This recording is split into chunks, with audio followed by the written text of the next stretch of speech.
Hello, y'all, and welcome back. So we're addressing the question, how do you live life with no beliefs?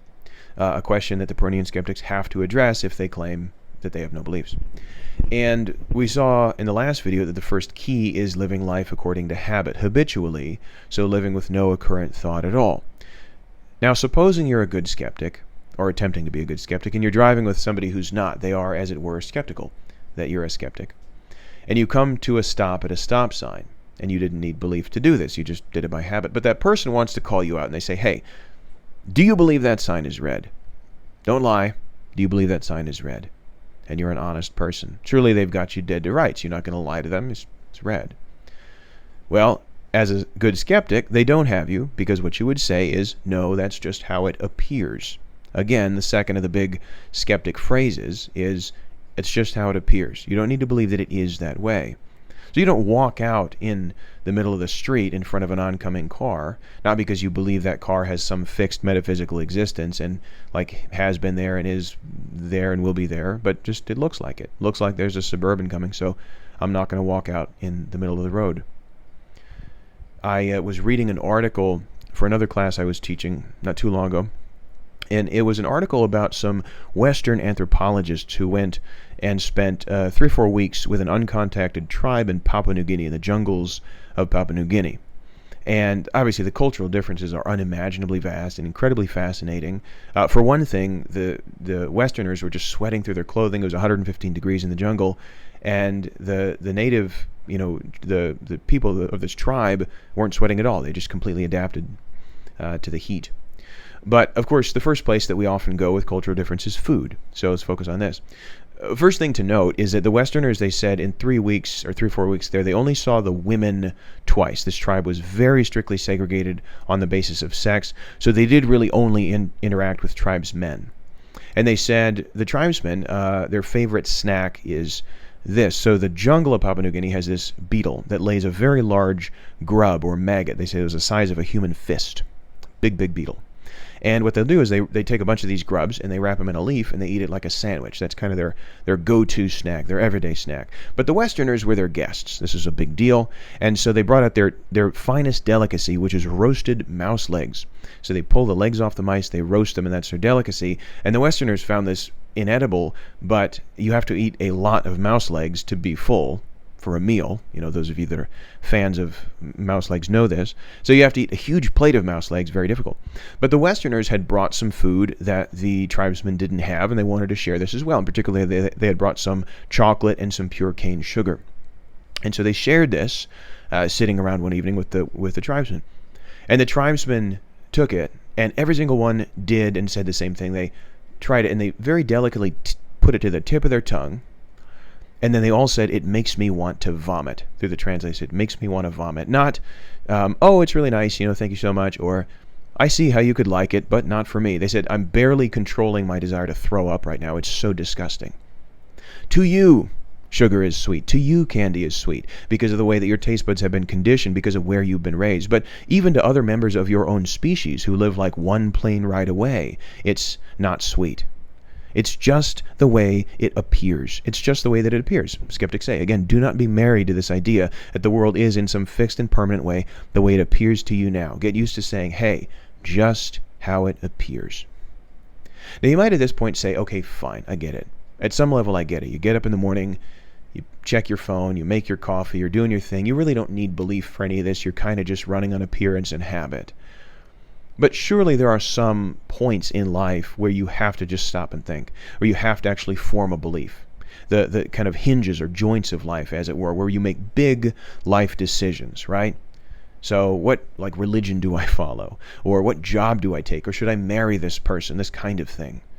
So there, even if it really is only 5% of your life, you've got to stop and think and use your reason and make like a few beliefs. You have to have a few beliefs. And of course, if this is true, the skeptics are wrong that you can live life with no beliefs, because their claim is not very few beliefs, their claim is no beliefs. And here, with their toughest objection, or what seems like the toughest objection, the skeptics show the true depth of their genius. So here's how they respond. So I've been teaching philosophy as I record this for about 15 years. And in that time, I've had this conversation pretty often. So a student will come up to me and we're talking about ideas, right? And they'll say, yeah, I was raised religious. Let's say Roman Catholic. I hear different things, but Roman Catholic. They say, when I entered my teen years, I started to become a little skeptical of the Christianity of my family. I thought maybe the church isn't right about everything. Maybe the Bible isn't correct about everything. Maybe God doesn't even exist. They say I became skeptical, and I became so skeptical that when I reached 17, 18 years old, my family would go to church and I would stay home. I wouldn't go because I'm a skeptic. Okay? And I hear some version of this story pretty often. Now, a Pyrrhonian skeptic would respond to that as follows. They would say, congratulations, that's baby skepticism. On level, 1 to 100, that's level 1 skepticism. Why? Because look what you've done. Supposing this is you, right? You have, it's true, rejected or jettisoned a large body of beliefs. Let's say the body of beliefs constitutive of Roman Catholic Christianity. That's a lot of beliefs, no question about it.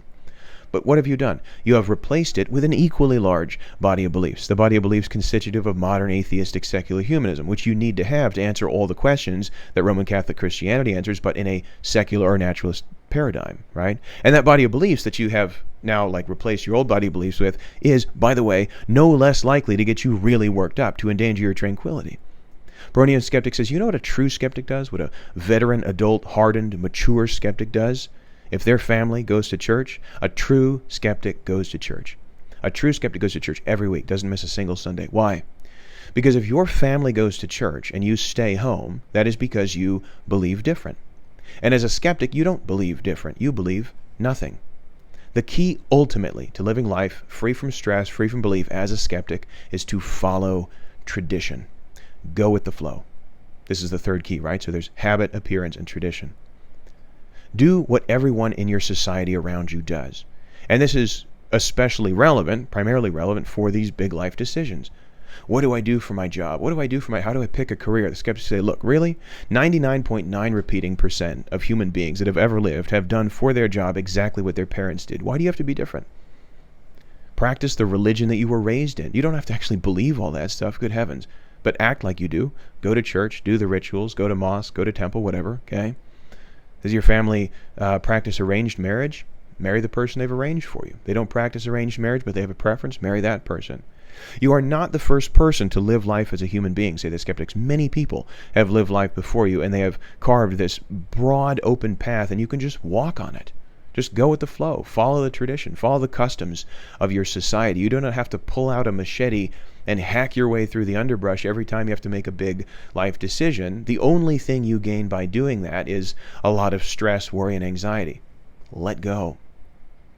So habit, appearance, and tradition, going with the flow, not questioning appearances, not questioning established customs or practices, is the key to living life as a skeptic. What do you want more? To be chill or to be right? Skeptics, I'm going to choose being chill every time. The Pyrrhonian skeptics are very fond of telling a story about a painter.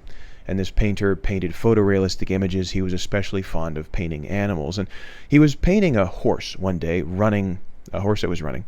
And he painted the whole horse, and he was painting the foam on the horse's flank. So the way horses sweat is this foam on their flank. And because it was a very fine, delicate, like bubbles, he couldn't quite get it. And he became frustrated, and he tried and failed and tried and failed. And after an entire afternoon of trying unsuccessfully to paint the foam on the horse's flank, he just got so fed up and angry that he threw his brush as hard as he could at the canvas. And right on impact, when it hit the canvas, it created exactly the foam effect that he'd been trying to create with no luck all day long. It goes to show, say the Pyrrhonian skeptics, that you get what you have been after when you just give up. When you just open your hand, release your grip on reality, and just stop believing stuff. Stop trying to find all the right beliefs and all the right things to study and all the right major and profession and person, and just open your hand and give up. You'll find that tranquility that you've been after has been there all along. So that is Pyrrhonian skepticism, this school, this ability that has no beliefs, and that wraps up a Hellenistic philosophy. We will be turning to another question, a separate ethical question in the next module. Thanks very much.